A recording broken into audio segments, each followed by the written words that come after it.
জামাতের সঙ্গে আমরা নাই তো, আমি বললাম জামাতের সঙ্গে আমরা আছি নির্বাচনের জন্য। আমরা শুরুতেই বলেছি যেটা ভোট এক্সচেঞ্জ, একটা সেনাবাহিনী যেরকম হঠাৎ করে শীতকালে যুদ্ধ যেতে পারে না, তো আপনার এরকম একটা নির্বাচনের জন্য দীর্ঘদিন প্রস্তুতি নিতে হয়, মহড়া দিতে হয়, কমান্ডার ঠিক করতে হয়, অনেকগুলো ব্যাপার আছে ধরেন। এখন আমরা কিন্তু এই নির্বাচনে এমন একটা সময় সেটা আমাদের সামনে এসেছে, আমাদের কোনো চয়েস নাই। আমার মনে হয় তরুণদের এই রাজনৈতিক দলটি যেটা করছিল সেটা হচ্ছে সকল বৃহৎ দলেরই তারা সমালোচনা করছিল, যেসব জায়গাতে সমালোচনার জায়গা আছে। কিন্তু নির্বাচন কাছাকাছি এসে পড়ার পরে তাদের মধ্যেও এই নির্বাচনে জয় পরাজয়ের ব্যাপারটি অনেক গুরুত্বপূর্ণ হয়ে দেখা দিয়েছে। এনসিপির ভিতরে আসলে কি হচ্ছে শুধু মানে আলাদা করে যদি আপনার কাছ থেকে জানতে চাই। আপনাকে ধন্যবাদ। একটু কারেকশন করে দিচ্ছি যে আমি দপ্তর সম্পাদক নই, আমি যুগ্ম সদস্য সচিব। তো ধন্যবাদ আমার সহ-আলোচক এবং যারা দেখছেন, শুভেচ্ছা। এনসিপির ভিতরে রাজনীতি চলছে, রাজনীতি ভিন্ন অন্য কিছু চলছে না। আর সবচেয়ে বড় কথা হলো যে নির্বাচন সত্যিকার অর্থে দীর্ঘ প্রস্তুতির বিষয়। একটা সেনাবাহিনী যেরকম হঠাৎ করে শীতকালে যুদ্ধ যেতে পারে না, তো আপনার এরকম একটা নির্বাচনের জন্য দীর্ঘদিন প্রস্তুতি নিতে হয়, মহড়া দিতে হয়, কমান্ডার ঠিক করতে হয়, অনেকগুলো ব্যাপার আছে ধরেন। এখন আমরা কিন্তু এই নির্বাচনে এমন একটা সময় সেটা আমাদের সামনে এসেছে, আমাদের কোনো চয়েস নাই। সো এই সময় আসলে কৌশল নির্ধারণের ক্ষেত্রে আমাদের যেই টিম আছে, টিমের অনেকেরই ভিন্ন মত থাকতে পারে, আছে যে কোন কৌশলে তারা নির্বাচন করবে। কিন্তু পুরো নির্বাচনটা কিন্তু একটা কৌশলেরই ব্যাপার। নির্বাচন আসলে জনগণের বিভিন্ন অংশকে বুঝতে হয় এবং বুঝে বিভিন্ন অংশকে বিভিন্নভাবে রিড করে সর্বোচ্চ গেইনটা আদায় করতে হয় মাঠ থেকে। তো এখানে এমন না কিন্তু আপনার নির্বাচনে অনেকে বলছে না যে ধরেন আপনার এই এনসিপি জামাতের সাথে অথবা সিট শেয়ারিং এ যাওয়াটা ভালো কিংবা খারাপ। একটা বিষয় দেখেন যে আপনার ভোট কিন্তু আমাদেরকে অথবা যে কোনো দলকে ভোট দেয় জনগণ। যে জনগণ ভোট দেয় তারা কিন্তু মাঠে থাকে, তারা এক্সিস্টিং জনগণ, তারা কিন্তু এমন না ধরেন বাংলাদেশের বাইরে কোনো জনগণ এসে আপনাকে ভোট দেবে। হ্যাঁ, মূল জায়গাটা হলো যে এই জনগণকে আসলে আপনি কিভাবে আপনার তাবুতে নিয়ে আসছেন। এই জায়গাতে একটু প্রশ্ন করতে চাই, জনগণকে কিভাবে আপনারা তাবুতে নিয়ে আসবেন সেই জায়গায় একটু পেছনের দিকে যেতে চাই। 2025-এ 2024-এ যখন গণঅভ্যুত্থান হয় তখন আসলে মানুষের তো একটা আশা তৈরি হয়েছিল নতুন দল হিসেবে বা তরুণরা রাজনীতিতে একটা পরিবর্তন আনবে, সেরকম একটা ভাবনা মানুষের মনে তৈরি হয়েছিল। এনসিপি যখন রাজনৈতিক দল গঠন করে তখন তারা বলেছে তারা মধ্যমপন্থী রাজনীতি করবে। এখন আসলে অথবা নতুন বন্দোবস্ত বলে এক ধরনের আশ্বাসের কথা আমরা শুনেছি এনসিপির কাছ থেকে। এনসিপি জামাতের সঙ্গে যখন যুক্ত হলো, জামাতের রাজনীতির ধরন, নীতিগত জায়গা তো আবার ভিন্ন। তো সেই জায়গায় নীতিগত ভিন্ন পথ থাকলেও একই সাথে রাজনীতি কিভাবে হয়? আপনি বললেন এনসিপি এখন রাজনীতি করছে, রাজনীতির অধ্যায় তো এনসিপির ছিল মধ্যমপন্থী রাজনীতি, কিন্তু শরিয়া ভিত্তিক দলের সাথে তাহলে কি মানে মধ্যমপন্থী রাজনীতি বিলীন করে শরিয়া ভিত্তিক রাজনীতি করবে, এমন সিদ্ধান্তই কি নিয়েছে এনসিপি? এমন সিদ্ধান্ত কি নিয়েছে বলে আপনার মনে হয় যে বিলীন করে আমরা জামাতে জয়েন করেছি? না, আমরা তো আসলে জামাতে জয়েন করিনি, কিংবা জামাতের সাথে আমরা একই মঞ্চে, একই ইশতিহারে, একই নির্বাচনী স্লোগানে আপনার যেভাবে হয় আর কি সাধারণ যে রাজনৈতিক জোটগুলো হয় সেটা হয়নি। এবার পুরোপুরি হলো যে এখানে আসন ভিত্তিক একটা সমঝোতা হয়েছে, কারণ আমরা দেখেছি যে 300 আসনই আমাদের প্রার্থী আছে, কিন্তু 300 আসনে কোনোটাতেই ডিসাইসিভলি যেতে আসার মতো আমাদের শক্তি নেই। মানে হ্যাঁ, 300 আসন যদি আপনি 1 বাই 1 জোড়া দেন দেখবেন যে বেশ ভালো ভোট হয়ে আছে সব জায়গাতেই, কিন্তু আমাদের এই ভোটগুলো যেমন ইচ্ছা করলে তো আপনি 4টা আসনের ভোট একটা আসনে এনে কাস্ট করতে পারেন না। আপনি যেটা পারেন যে আপনি 4টা আসনের ভোটে যেই আসনটা মনে হচ্ছে যে একটু শক্তিশালী সেই আসনে অন্য কারো ভোটের সাথে এক্সচেঞ্জ করতে পারেন। ব্যাপারটা কিন্তু এইটাই যে যখন এখন আপনার অনেক জায়গায় অনেক কিছু ছড়িয়ে ছিটিয়ে আছে, সেগুলোকে আপনি আপনার প্রতিপক্ষ, ইভেন জামাত তো আমাদের প্রতিপক্ষ, হ্যাঁ, প্রতিপক্ষকে আপনি কিছু দিয়ে দিলেন, দিয়ে কি করলেন যে ঠিক আছে আপনার আমার যেটাতে আপনার যা তার পসিবিলিটি আছে সেখানে আমি তারটা নিয়ে নিলাম। এটা একটা এক্সচেঞ্জ, মানে কি এক্সচেঞ্জ? Voter exchange. ব্যাপারটা যদি আপনি মনে করেন যে আসলে আমরা জামাতের সাথে কৌশলগত একটা জোটে গিয়ে যদি মনে হচ্ছে আমাদের চরিত্র হারাচ্ছি, তাহলে এই জায়গাটা আমাদেরকে বুঝতে হবে যে আসলে চরিত্র হারানোর বিষয় না। চরিত্রটা আমাদের চরিত্র, আমাদের যে রাজনৈতিক কর্মসূচি সেটা নিয়ে আমরা আছি, এখনো ভবিষ্যতেও থাকবো। ধন্যবাদ আপনাকে। জনাব আব্দুল তুষার, একটু আপনার কাছে জানতে চাই, আপনি রাজনীতি বিশ্লেষক, গণমাধ্যম ব্যক্তিত্ব, লম্বা সময় ধরে আমরা আপনাকে কথা বলতে দেখেছি রাজনীতি নিয়ে। এনসিপি যে নিজেদের জায়গা পরিবর্তন করে এখন জামাতের সঙ্গে জোট করলো, এই জায়গাতে আদর্শগত কোনো বিচ্যুতির মানে সম্ভাবনা আপনি দেখেন কিনা? আদর্শিক বিচ্যুতি বলবো না, তবে এক ধরনের সমঝোতা বা কম্প্রোমাইজ বা এক ধরনের, আমি বলবো যে এক ধরনের মেনে নেওয়ার বিষয় আমরা লক্ষ্য করেছি কেবলমাত্র নির্বাচনের প্রশ্নে বিজয়ী হওয়ার লক্ষ্যে। যে কথাটি এইমাত্র আলাউদ্দিন বললেন যে এটা একটা নির্বাচনী সমঝোতা, ভোটার এক্সচেঞ্জ, এর মানে হচ্ছে যে তিনজন লোক যদি প্রতিদ্বন্দ্বিতা করে তাহলে একজন 4 ভোট পাবে, একজন 3 ভোট পাবে, আর একজন 2 ভোট পাবে। এখন যে 4 ভোট পাবে তাকে পরাজিত করার জন্য 3 আর 2 এক হয়ে 5 ভোট হবে। এইটা হচ্ছে এই সমঝোতার লক্ষ্য। আমি যদি ভুল না করি, সে মাথা নেড়েছে, তার মানে এটা সঠিক। এখন এই যে ভোটের যোগ বিয়োগের অঙ্কে আপনি বিজয়ী হলেন, কিন্তু যে পরিমাণ আসনে আপনি প্রতিদ্বন্দ্বিতা করছেন, যদি এই জোট বিজয়ী হয়ে সরকার গঠন করে তাহলে 30টি আসনে বিজয়ী হলেও সরকার গঠন করবে যতজন সংসদ সদস্য, তাতে এরা হয়তো একটা বৃহৎ সংখ্যায় থাকবেন, কিন্তু এরা ওই জোটের সিদ্ধান্তকে প্রভাবিত করার জায়গায় থাকবেন না, কেননা বৃহৎ দলটি তাহলে আরো বেশি সিট পাবে এবং তাদের কথাই মূলত গৃহীত হবে ভোটাভুটিতে গেলে। যে দলগুলির সঙ্গে তারা ঐক্য করেছেন সেই দলগুলির অধিকাংশই শরিয়া ভিত্তিক দল এবং তারা ধর্মকে আশ্রয় করে রাজনীতি করেন। এটা কোনো অসুবিধাজনক বিষয় নয়, কিন্তু কিছু কিছু প্রশ্ন রয়েছে যেখানে উত্তরগুলি খুব সুস্পষ্ট হওয়া দরকার। কেননা মনে করেন আমি একজন ভোটার যিনি ঠিক করেছি জামাতে ইসলামীকে ভোট দিব, তা আমি তখন কিন্তু জানতে চাইবো যে জামাতে ইসলামকে আমি যে ভোট দিতাম সেই ভোটটা আমি এনসিপির প্রার্থীকে কেন দিব এই কারণে যে এখানে আমার দলের প্রার্থী নাই। কিন্তু আমি তখন প্রশ্ন করব যে এনসিপির এই লোকটি বিজয়ী হলে আমার যে বলা ছিল যে আপনি কলি, আপনি এই টেলিভিশনে 5 ঘন্টা কাজ করবেন আর 3 ঘন্টা কাজ করবেন না, এটা কি মানে এনসিপি মানবে?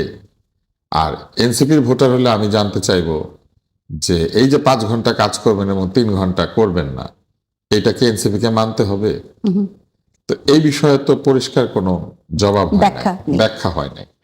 এরকম আরো বহু ইস্যু আছে যে ইস্যুগুলিতে কোনো ব্যাখ্যা নাই। আলাদা আলাদা ম্যানিফেস্টো দিয়ে আপনি নির্বাচন করছেন, কিন্তু সরকার তো আলাদা আলাদা ভাবে করবেন না, যে তারপরে তো একটা সরকার তৈরি করবেন, তাই না? জোটের সরকার। সেই জোটের সরকারে যারা সংখ্যাগরিষ্ঠ তারাই জোটের সিদ্ধান্তকে প্রভাবিত করবে। ফলে বিজয়ী হয়ে গেলেই তো কথাটা শেষ হয়ে যাচ্ছে না, এরপরে 5 বছর দেশ চলবে। আমরা কি তখন দেখবো যে এই জোটের সরকারে এনসিপি বহু বহু সিদ্ধান্তে জামাতকে বিরোধিতা করছে, কারণ তাদের সঙ্গে জামাতে ইসলামের যে মূল রাজনৈতিক ধারা সেখানে অমিল রয়েছে? একটা সহজ প্রশ্ন আমার মনে জেগেছে, সেটি হচ্ছে এই সরকার অনেক সংস্কার চেয়েছে, যে সংস্কারগুলির পেছনে মুখ্য শক্তি একটি হচ্ছে এনসিপি। তরুণরা কিন্তু এই সরকারকে সংস্কারের জন্য চাপ দিয়েছে এবং সেই সব সংস্কারের মধ্যে অনেকগুলি কমিশন হয়েছে, নারী সংস্কার কমিশন হয়েছে, এবং এই নারী সংস্কার কমিশনের যে বিভিন্ন প্রস্তাব তাকে সরাসরি বিরোধিতা করেছেন যে কয়টি দল, তার একটা বিরাট অংশ এই জোটের মধ্যে আছে। এনসিপি কি নারী সংস্কার কমিশন বাস্তবায়ন চায় নাকি চায় না? আমরা শুনি একটু। তো এইটা তো আমার ভোটার হিসেবে একটা প্রশ্ন হবে। ফলে এই সব প্রশ্নগুলি খুবই গুরুত্বপূর্ণ। কেন এই ধরনের ঐক্য এনসিপি কে ক্ষতিগ্রস্ত করতে পারে, এই চিন্তাটা এনসিপির করা দরকার ছিল। আজকেই জয়ী হওয়া দরকার নাকি 5 বছর পরে জয়ী হলেও হবে? আজকেই জয়ী হওয়া দরকার কার জানেন? এলডিপি নামে একটা লুজার্স ডেমোক্রেটিক পার্টি গিয়েছে না ওইখানে, এই লুজার পার্টিটার আজকেই জয়ী হওয়া দরকার। কারণ 5 বছর পরে এদের নেতারা আদৌ নির্বাচন করার মতো শারীরিক সক্ষমতায় থাকবেন কিনা, এইটা কিন্তু একটা প্রশ্ন। ফলে এটা অনেকের জীবনে শেষ নির্বাচন, ফলে তাদেরকে জিততেই হবে, একটা সংসদ সদস্য পদ পেতেই হবে, এই আগ্রহ থাকতে পারে। কিন্তু এনসিপি তো একদম তরুণ, তাদের সামনে পুরো ভবিষ্যৎ আছে, মানুষের আস্থা আছে, বিশ্বাস আছে, এবং একটা তরুণ প্রজন্ম তাদের সঙ্গে তাদের বন্ধু বান্ধবেরা আন্দোলন করেছে, তাদের পেছনে সমর্থন রয়েছে। যারা একটা পুরো প্রজন্মকে প্রতিনিধিত্ব করে, তারা কেন এই পুরনো বাতিল রাজনীতির সঙ্গে গিয়ে নিজেদেরকে যুক্ত করবে? এইটা আমার একটা প্রশ্ন, এই প্রশ্নের উত্তর আমি পাই নাই। যেহেতু মনোনয়নপত্র দাখিল হয়ে গিয়েছে, জোট হবে, জোটে নির্বাচন হবে, ভোট হবে, কে জিতবে কে হারবে পরে বোঝা যাবে। কিন্তু আমার এই জায়গাটিতে ভোটার হিসেবে নিজেকে অসহায় মনে হয়, যখন কেউ আমাকে প্রতিশ্রুতি দিয়েছিল যে নতুন বাংলাদেশ তারা গড়ে তুলবে, কিন্তু পুরনো তো পুরনো, সে ব্রিটিশ আমলের রাজনীতিক মানে শুরু করা দলের সঙ্গে তারা ঐক্য করেছে। এইটা আমাকে খুব আশাহত করেছে। জি, আপনি আলাউদ্দিন মোহাম্মদ, আপনি শুনলেন একজন ভোটারের চিন্তার জায়গা আপনি শুনলেন, এবং সেই জায়গা থেকে তাহলে এখন উত্তর জানবার পালা। এনসিপি কি তাহলে আসলে মানে এই সমীকরণগুলো বা এই হিসেবগুলো কি এনসিপি করেছে? হ্যাঁ হ্যাঁ, ঠিক আছে। এই হিসাবটা এখানে ছোট্ট একটা বিষয় কারেকশন আছে, সেটা হলো যেমন এনসিপি থেকে যারা নির্বাচিত হবেন, যেমন 30টা আসনের মধ্যে ধরেন ধরেন 2 জন নির্বাচিত হলেন, তারা কিন্তু 30 জনই জিততে পারে, জিতলো। একটা ধরেন আমি সবচেয়ে কম, অথবা আমি 30 জনে জিতলেন, হ্যাঁ মানলাম, থ্যাংক ইউ। তো এখন 30 জন তো এনসিপির মেম্বার অফ পার্লামেন্ট, হ্যাঁ, তাদের কিন্তু কোনো বাধ্যবাধকতা নাই, তারা সরকার গঠনে কাকে সাপোর্ট দেবে সেখানে কোনো কমিটমেন্ট নেই, বাধ্যবাধকতা নাই। জোটে থাকলে দিবেন না, এটা তো জোট না, এটা তো সমঝোতা মানে আমরা তো ইতিমধ্যে দিয়ে দিয়েছি। আমরা বাকি আসনগুলোতে আমাদের যে ছড়িয়ে ছিটে থেকে ভোটার আছে তাদের সাপোর্ট আমরা দিয়ে দিয়েছি সেখানে। জি, আর আমি যে তাহলে সাপোর্টটা নিয়েছি, আপনাদের মতো করে সিদ্ধান্ত নেবেন, আপনারা আপনাদের যে জায়গাগুলোতে থাকবেন আমরা সেখানে এনসিপি হিসেবে সিদ্ধান্ত এবং নেব, সেখানে because জামাতের কোনো হস্তক্ষেপ থাকবে না বা মানে কোনো প্রশ্নই আসে না। কারণ কি, এখানে কিন্তু এমন না যে আমরা জামাত থেকে কোনো কিছু গ্রহণ করছি, আমরা কিন্তু এক্সচেঞ্জ করছি। জি, আমরা এখান থেকে যে যে জায়গায় আমাদের দুর্বলতা আছে সেই জায়গায় আমাদের অনেকগুলো দুর্বল জায়গাকে আমরা বাদ দিয়ে মনে হচ্ছে যে আমি এই 4-5টা জায়গায় আমি সবল হব। আবার যে দুর্বল জায়গাটা কিন্তু আমরা ছেড়ে দিয়েছি, যে ঠিক আছে যদি সেখানে আমার 2% 3%ও সমর্থক অনুরাগী থাকে, তুমি যদি তাদেরকে ভোটে নিয়ে নিতে পারো, দ্যাটস ইউর ইভেন কনসার্ন। আমাদের সেখানে অনেক জায়গায় সংগঠন নাই, সো আমরা সেখানে সেটা নিয়ে তাদেরকে বাদ সাচ্ছি না। এমন যদি হতো যে আমরা 300 আসনে প্রার্থী দিচ্ছি, আমাদের 30টা আসন জামাত থেকে আমরা নিয়েছি সামহাও, তখন কিন্তু এটা একটা মরাল অব্লিগেশন থাকতো যে আপনি তো 300 আসনে প্রার্থী দিয়েছেন, আবার আপনি 30টাতে আমার কাছ থেকে কিসের বিনিময়ে সুবিধাটা নিলেন।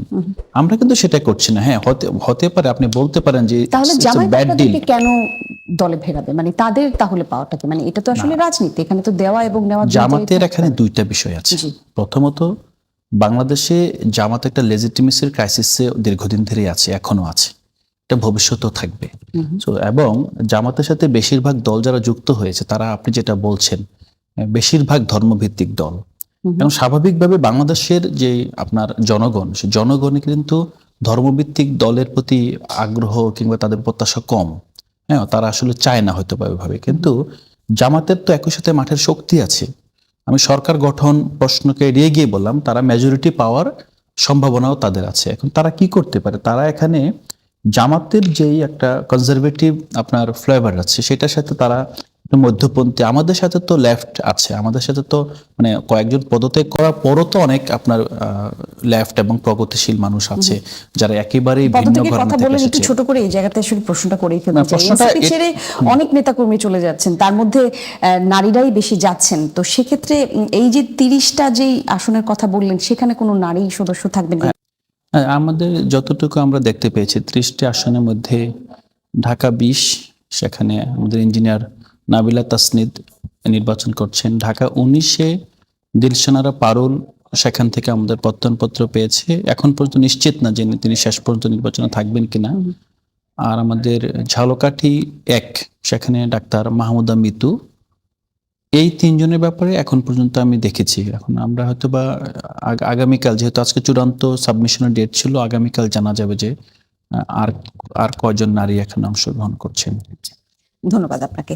আব্দুল নূর তুষার, বাংলাদেশের রাজনীতিতে এই যে আমরা এখন যেটা দেখছি যে একের পর এক এই দলের সাথে আসলে যে সংযোগ, দল ছেড়ে আরেক দলে যুক্ত হচ্ছেন, মূলত যদি বলি একটু স্পেসিফিক করে যদি বলতে চাই তাহলে অলি আহমেদের কথাই বলবো, জামাতের সঙ্গে তার যে যোগ, সেই জায়গায় এই রাজনীতিতে একটা হযবরল পরিস্থিতি তৈরি হয়েছে কিনা, মানুষ আসলে কোন দিকে যাবে, মানে আদর্শগত জায়গা থেকে তো মুক্তিযুদ্ধের একটা আদর্শ, জামায়াতের একটা আদর্শ, এনসিপি একটা আদর্শ নিয়েছিল, তারা যদিও বলছে যে আসলে তারা সমঝোতার রাজনীতিতে যাচ্ছে, মানে রাজনীতির প্রেক্ষাপটটা একটু হযবরল হয়ে গেল কিনা?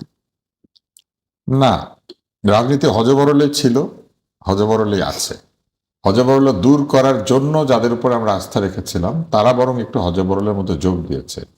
তরুণদের রাজনৈতিক দলটি। এছাড়া বাকিরা তো এই হযবরল তৈরি করেছেন, মানে যে কারণে এই আন্দোলন হলো, পুরনো রাজনীতিবিদরা তো এই হযবরল পরিস্থিতিটা তৈরি করেছেন বাংলাদেশে, এবং তাদের এই হযবরল পরিস্থিতির কারণেই তো এরকম একটি আন্দোলন, এরকম একটি অভ্যুত্থানের প্রয়োজনীয়তা দেখা দিয়েছে। এত মানুষ প্রাণ দিয়েছে, তারা যদি ঠিকমতো সরকার পরিচালনা করতেন, যদি অধিকার ভিত্তিক রাষ্ট্র নির্মাণের চেষ্টা করতেন, যদি যোগ্যতাকে মূল্য দিতেন, তাহলে এই অবস্থায় বাংলাদেশ যেত না। এই জায়গাতেই যে বিষয়টি, এটা একদম পরিষ্কার হয়ে গিয়েছে যে আমাদের বয়স্ক রাজনীতিবিদ যারা দীর্ঘ সময় ধরে রাজনীতি করেছেন, তাদের জীবনে ক্ষমতা, আসন এবং লোভ ছাড়া আর কোনো কিছু নাই।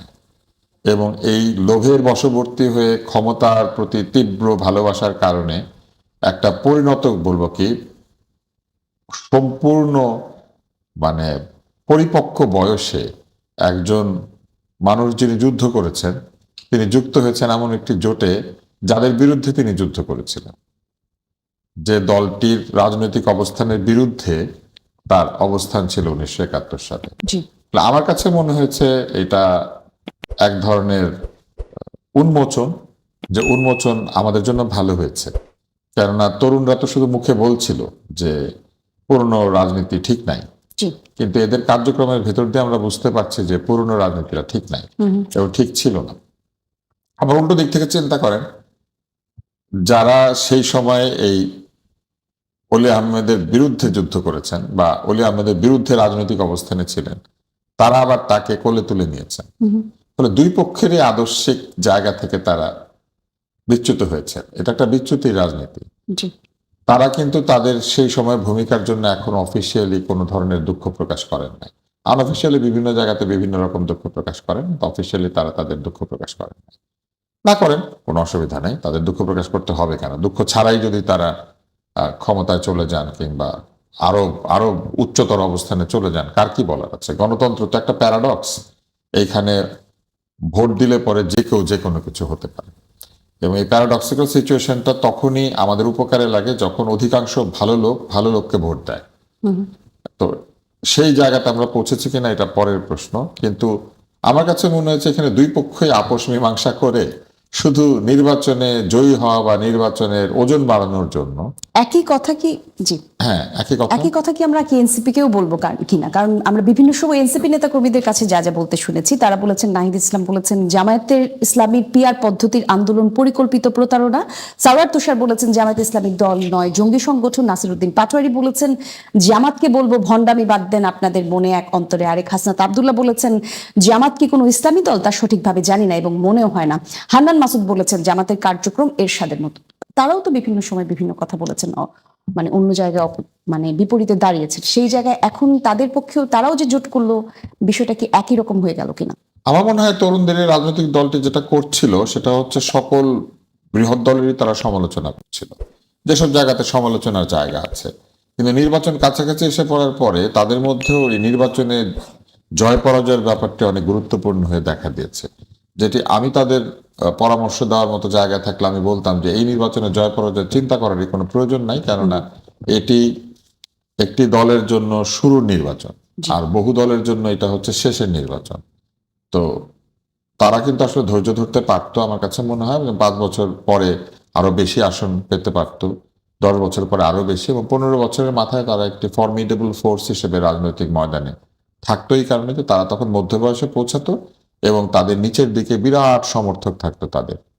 যেমন এখন তো হয়তো অনেক সমর্থক আছে তাদের যাদের বয়স 14, 15, 16, এরা তো এবার ভোট দিচ্ছে না, কিন্তু 5 বছর পরে তো তারা ভোট দিবে।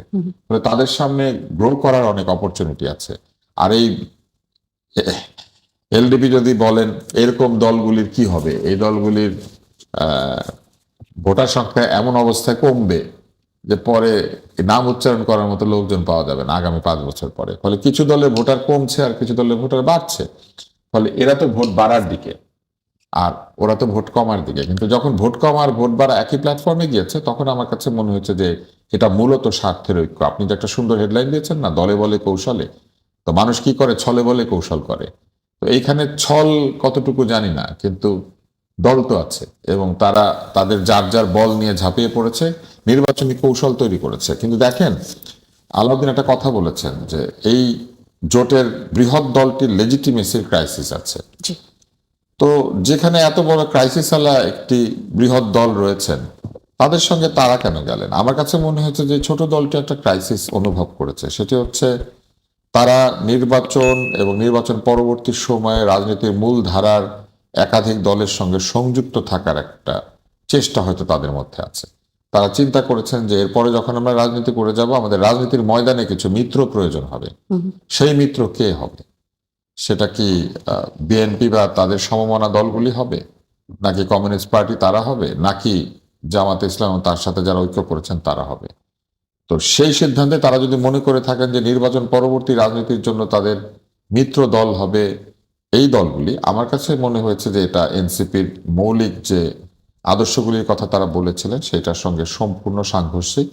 তারা একটা বিপরীত সিদ্ধান্ত নিয়েছেন। যেমন নারী সংস্কার কমিশন সম্পর্কে আলাউদ্দিন এখন উত্তরটা দেন নাই। জি। ঠিক একইভাবে আমি বলবো যে এই অন্তর্বর্তী সরকারের সময় জামাতে ইসলামের একটি চিকিৎসক সংগঠন আছে, সেই সংগঠনটি ইচ্ছা মতো নিজেদের চিকিৎসকদেরকে পদায়ন করেছে।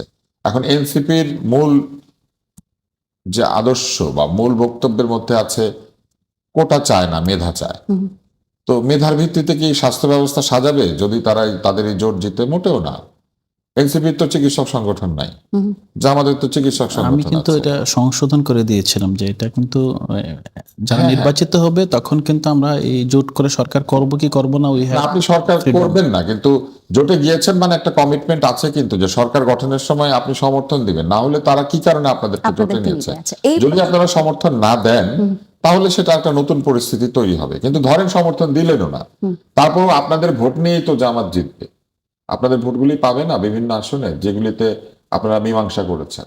তো সেইখানে তো আপনারা তাদেরকে জিততে সহায়তা করলেন। এখন জেতার পরে যদি তারা তাদের এই দলীয়করণ কর্মসূচি অব্যাহত রাখে, তাহলে স্বাস্থ্য ব্যবস্থার 12টা থেকে 13টা বাজবে। তো সেই 13টা বাজানো স্বাস্থ্য ব্যবস্থা তারা কি তখন হতে দিবেন? তাসনিম যারা তাদের সঙ্গে ছিলেন অল্প কয়েকদিন আগে বেরিয়ে গেছে, লোকজন তাকে বলতে শুরু করেছিল যে উনি নাকি স্বাস্থ্য ব্যবস্থার খোল নলচে বদলে দিবেন সামনে। আর খোল নলচে বদলানোর লোকটাও চলে গিয়েছেন। এখন এই জোট জেতার পরে যখন এনডিএফ এসে স্বাস্থ্য ব্যবস্থার 13টা বাজাবে, সেটা কি তারা প্রিভেন্ট করতে পারবেন? আসেন এই সংস্কারটা বাদ দিই, তৃতীয় সংস্কারে যাই। তৃতীয় সংস্কারের মধ্যে আছে কোটা না মেধা। ওই ভিত্তিতে মনে করেন সরকারি চাকরিগুলি হবে। জি। এনসিপির যারা মেম্বার্স তারা এখনো সরকারি চাকরিতে ঢোকেনি নাই অধিকাংশ, কিন্তু আগে থেকে যারা বসে আছেন জামাতে ইসলাম এবং অন্যান্য শরিয়াপন্থী দলগুলির সমর্থক, তারা তো একের পর এক প্রমোশন পেতে শুরু করবেন। তারা আজ কাল যুগ্ম, পশু, অতিরিক্ত, তস্যু, সচিব হবেন। 5 বছর পরে দেখা যাবে যে প্রশাসন ভর্তি বসে আছে তাদের শরিক দলের মেম্বাররা। তখন এটা আপনারা তারা কিভাবে প্রিভেন্ট করবেন? একটু শুনবো। তাদেরকে তো তখন ইন্টারভিউ দিতে হবে, তখনও তারা বিসিএস করছেন, বিসিএস এ পরীক্ষা দিচ্ছেন। এরকম অসংখ্য চ্যালেঞ্জ আসবে সামনে তরুণদের। এই চ্যালেঞ্জ ফলে মেধাভিত্তিক শাসন ব্যবস্থা তৈরি করতে চাইলে এই জোটে যাওয়াটা একটা সম্পূর্ণ ভুল সিদ্ধান্ত। আমরা হিসাবে জনাব আব্দুল নূর তুষার বলছিলেন যে নারী সংস্কার রিপোর্টের তাহলে কি হবে, চিকিৎসা ব্যবস্থার কি হবে, এনসিপি সেই জায়গাগুলো নিয়ে ভেবেছে কিনা। একই সঙ্গে উনি এটাও মনে করছেন যে এনসিপির জামায়াতের সঙ্গে এই মুহূর্তের যেই জোট সেটা কি কিছুটা এনসিপির যেই মতাদর্শ সেখান থেকে এনসিপি পিছিয়ে পড়লো কিনা। প্রথমত আপনি যেটা বলছিলেন নারী সংস্কার কমিশন নিয়ে যে রিপোর্টটা হয়েছে, এই রিপোর্টটা কিন্তু দুর্ভাগ্যজনকভাবে অন্তর্বর্তীকালীন সরকারই বাতিল করে দিয়েছে। হ্যাঁ, এছাড়া কিন্তু আগায় নাই। প্রথমে আমরা দেখেছি তাদের যেই আপনার প্রস্তাবনাটা ছিল সেখানে হয়তো বা আপনি ইনক্লুসিভিটি কিছু ঘাটতি ছিল। সরকারের উচিত ছিল যে এটাকে আবার রিফাইন করে নারী সংস্কার কমিশনটাকে পুনর্গঠন করে সেটা নিয়ে আগানো। এখন নারী সংস্কার কমিশন এইটাই আছে কিংবা পরবর্তীতে যেটাই আসবে না কেন, আমরা কিন্তু আমাদের যেটা বলছি মধ্যপন্থা রাজনীতি, সেখানে আমরা অটল অবিচল। সো এখানে এমন কিছু হবে না যেটা আপনি মনে করবেন যে ধরেন তাদের কোনো আপনার ধর্ম অথবা দলীয় অবস্থান কেন্দ্রিক যদি কোনো গোড়ামি থাকে, আমরা অবশ্যই ফাইট করব এবং দলের ভিতরে ফাইট করবো এরকম না, বিকজ আমরা তাদের দল না, এটা বারবার বলছে যে, এবং এটাও বলছে যে আমরা 30টা আসনে জিতলে 30টাই আমাদেরই আসন। হ্যাঁ, যেটা সত্য এটা যে আমাদের কিছু কিছু ভোট তাদের কাছে যাবে, আবার এটাও সত্য যে তাদের ভোট আমাদের কাছে যাবে। তাদের ভোট আমাদের কাছে আসার কারণে যাতে আমরা যেমন ইসলামিস্ট হয়ে যাব না, আমাদের ভোট তাদের কাছে এই নির্বাচনে যাওয়ার কারণে এই কর্মীগুলো তাদের হয়ে যাবে না, তাদের সাথে আমাদের কাছে থাকবে ক্ষমতা, তাদের কাছে থাকলে ক্ষমতা তাদের হাতে থাকলে ক্ষমতা তো বিএনপির কাছেও থাকবে। বিএনপির সাথে আমরা কিভাবে ফাইট করব? বিএনপির মধ্যে জমিয়তুল উলামাকে দিয়েছে না, জমিয়তুল উলামার চেয়ে বড় কট্টর কি বাংলাদেশে কোনো গণতান্ত্রিক শক্তি আছে? কিন্তু জামাতের সঙ্গে আপনারা থাকবেন। জামাতের সঙ্গে আমরা নাই তো, আমি বললাম জামাতের সঙ্গে আমরা আছি নির্বাচনের জন্য। আমরা শুরুতেই বলেছি যেটা ভোট এক্সচেঞ্জ, এটার সাথে আমাদের 24 দফা আমাদের যে নিজস্ব ইস্তিহার কিন্তু, আছে। নাহিদ ইসলাম মানে আমরা তো জানতে পেরেছি যে এই জোটে বিজয়ী হলে প্রধানমন্ত্রী হবেন না না, নাহিদ ইসলাম এটা একটা রিউমার, এটা পরাজিত হবেন এটা বিএনপি। এটা এটা rumor? এটা করা হয় না। হ্যাঁ, এটা নিয়ে কোনো সিদ্ধান্ত হয় না, এটা নিয়ে আলাপ আলোচনা হয় নাই। আমরা বেশিরভাগ যে বিষয় নিয়ে আলোচনা করি সোশ্যাল মিডিয়াতে, বেশিরভাগ কিন্তু আপনার আনঅথেন্টিক, আপনার এখানে কোনো আমাদের কাছ থেকে অথবা কোনো জোটের কোনো কোথাও থেকে এটা হয় না, এটা আসে না ধরেন। দ্বিতীয়ত হলো আপনি যে এই বিষয়টা বলেছিলেন যে নীতি ও আদর্শ থেকে কিছুটা বিচ্যুত হলো কিনা, না আমরা মনে করি যে নীতি আদর্শ থেকে আমরা বিচ্যুত হইনি, বরং আমরা যেই রাজনীতিটা করতে চাই সেই রাজনীতিটা, হ্যাঁ এটা সত্য যে 300 আসন নির্বাচন করে আমরা হয়তোবা আরো সংহত করতে পারতাম, কিন্তু আমরা ঝুঁকি এড়াতে চেয়েছি। আমরা 300 আসনে নির্বাচন করে যেই নীতি আদর্শ রাজনীতি করতে চাই সেটা হয়তো হোঁচট খেতে পারতো, আমরা কিন্তু একদম শেষ এখন পর্যায়ে কিন্তু চলে আমরা অ্যাসিওর করতে পারি যে আমাদের যদি 5 জনও সংসদে কথা বলার থাকে, ইনশাআল্লাহ ভবিষ্যতে আপনারা দেখবেন যে আমরা এই 5 জন সেই দিয়েই কথাটা বলবেন। আমরা 24 দফার এবং আমাদের এনসিপি রাজনীতিতে 5 জন দিয়ে আমরা এনশিওর করব। জি ধন্যবাদ, অসংখ্য